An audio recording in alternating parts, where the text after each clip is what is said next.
हामी यो देशका गणतन्त्रका नागरिकहरू हौं। हामी खडा छौं काठमाडौँमा आज। हामी गणतन्त्रका लागि लड्ने पछिल्ला योद्धाहरू हौं।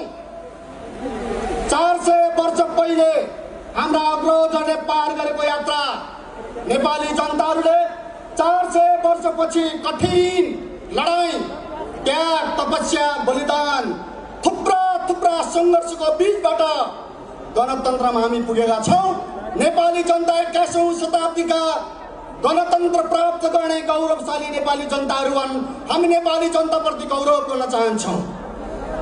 हामी नेपालका राजनीतिक शक्तिहरू विश्वले धेरै कामहरू गरिसक्दाखेरि पनि सामन्तवादको पैतालामुनि दबिएको अँध्यारो शासन, दलालहरूले रजाई गरेको दलालहरूको शासनको विरुद्धमा 21औं शताब्दीमा हुंकार गरेर लडेर सामन्तवादका जन्जिरहरूलाई तोड्ने गणतन्त्र पक्षधरहरू हामी गणतन्त्रका नेताहरू हौं, नायकहरू हौं, बलिदान गर्ने योद्धाहरू भन्ने कुरालाई हामी सबैले मनन गर्नुपर्छ।